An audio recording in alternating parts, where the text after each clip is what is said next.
Hey there, purple people. You're here just in time to review the Furay Planet Kensai the Nameless One PGG Style. So let's go ahead and take a look at the box art here. So yeah, on the front, well, he's still in the box, but you got a picture of Kensai the Nameless One. He had a bunch of other names when I ordered him, but let's just stick with that one. It's easy. Side panel, got the Furay Planet logo. On the back, you got some more art, also showing the different styles and looks that you can set him up with, but we'll get into that later. And then on the other side, we have some more topless Kensai, the Nameless One, getting ready to battle. And in addition to that, it also comes with a comic book. The cover art was great. I have not had an opportunity to break into it and read it yet. Back end, also has some great artwork. There were some typos in the past ones I've read, but hey, they may have improved on this one. So let's take a look at what's inside the box. First up, we've got one, two, three, four pairs of hands, weapon holding hands, scratching hands, nose picking hands, wall climbing hands, samurai rabbit doing whatever he wants to do, holding a carrot, you know, just having all sorts of fun types of hands. That's what we got in the box. Got plenty of hands, plenty of opportunities to switch those out. Wait a minute, hands aren't the only thing he has. It also comes with additional forearms and additional shins so you can complete the different looks of the figure. And in addition, we've got swords, folks. We've got long swords. I'm assuming that's a two-handed sword. I imagine it has an exact name. It's not a katana. They've got the naked blades, and then these sheaths are functional. They will come out of the sheaths, and those attached to the belt, which we'll get to that in a minute.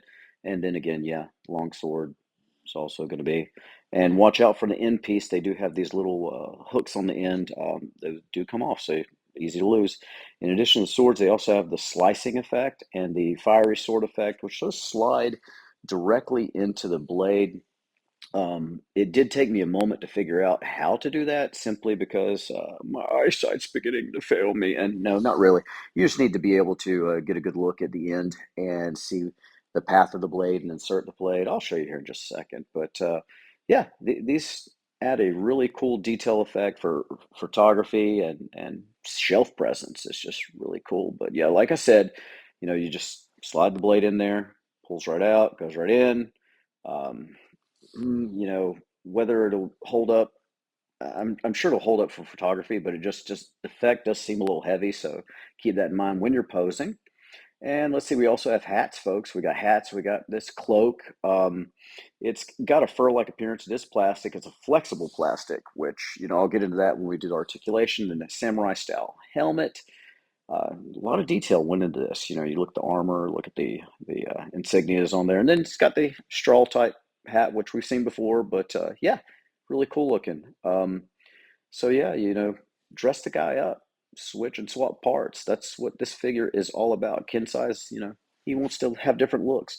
So we got the two head sculpts. We got the Kensai right here with the, red eyes, angry looking. I will say that out of the box, it did have the tassels on the back of the headband. Mine were rattling around loosely. I'm going to try and super glue it in and see what happens there. But, it is what it is, right? Sometimes that happens. The other head sculpt, this is for popping in the different masks that he comes with. This is really cool. Don't sleep on this. You got like the old man mask with the goatee. I'm sure it has some significance that escapes me. And this got an Oni style demon mask. You got the Tengu mask. This really gave me some Demon Slayer vibes. I enjoyed this one. And then you got this last one. It's kind of like a ghoul, zombie looking, angry, tortured soul human. But yeah, so let's check out the figure himself. So here we are. I went ahead and threw that Demon Oni mask on him. I've got the swords in the sheaths. I do not have the actual cloak on. Some will want to put that on, some won't. I just, yeah, it wasn't my favorite look. But just see the mask, they just pop right in there. And of course, you would pop his ears on top, which, yeah, let me do that real quick. Makes a little more sense, a rabbit to have some ears, huh? See, come on. There we go. Just pop it right there into the hole, and we are going to have a completed Kensai the Nameless One wearing a mask. When it comes to the paint apps and the detailing on this figure, I mean, it's really cool looking. I like the way that the plastic, it has give to it, so it doesn't completely impact the mobility of the figure, which we'll get to that, we're talking articulation, but, shoulder armor is movable. Even the shirt pieces, which those come off when you want to do like the the semi-nude Kensai the Nameless one, right? But let's take a look at articulation. He can hit a T-post with the, or just about hit the T-post with the shirt sleeve and armor on. Um, Double jointed arms. I'm just a little hesitant with the shirt on to bend that one too much. The legs, it's got a knee joint there. It's kind of like the werewolf legs if you had that figure, or even the tiger figure. But yeah, you got the little ankle movement there with the clothing on. It does. You can only get the leg like so high, and there is going to be some slight articulation and impediment going on there. Not a whole lot of ab crunch forwards or backwards. Oh, that's what happens, Van, when you don't put the head on all the way. But yeah, that's yeah, it'll go back on. Nothing broken here, folks. Nothing broken here. So let's do some size comparisons.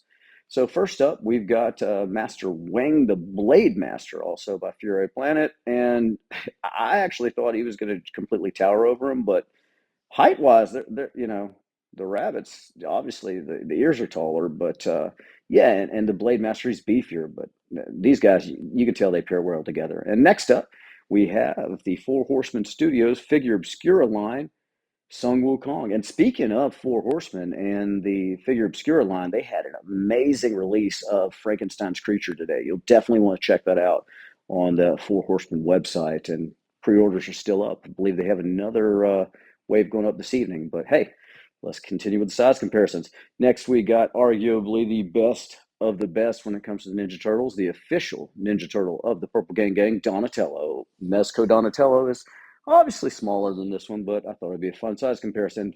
Last but not least, we have the Double G Toys, October Toys, Autumnal Skeleton, Titan Skeleton. What's not to like about him? He's a skeleton. It's autumn. It's closely going to be Halloween, so yeah, he's purple. Yeah, we love him. And I can't bring a figure into the collection without introducing him to the fam. We got the Wholesome Warlock. Oh, there he is. Kensai's got our PGG heart. We got Van rocking the Shooting the Shelf brick, and Richard Simmons, rest in peace, on the Sun Wukong body. So yeah, how about some final thoughts? So I'm gonna be completely honest with you. Getting him out of the box, the headband falling off. I mean, that could happen, right? I did notice a little bit of defects on my paint. Overall, I feel like the figure's great. I mean, shelf presence great, just absolute gorgeous figure. I really like the attention to detail, the way they painted him up. The weapons are great. The different accessories. You got a lot of different looks and a lot of different things you can do with this figure, and that's the good part. Articulation. I mean, it'll get everything done. It'll hit the posts that need to hit. Overall, I felt that there was a little bit of fragility in this figure. I'd be very hesitant to move him around without heating him up first. While I definitely, I'll sing the praises of the good, the overall fragile feeling to the figure is why I cannot give it the Purple Gang Gang seal of approval. But hey, just a reminder, Joe Lanta is just around the corner. Going to be a lot of fun times happening in Duluth, Georgia, September 27th through the 29th. Ticket and information still available at joelanta.com. So come hang out with us and come see some cool stuff. Jordan, tell them who we are. Purple Gang Gang.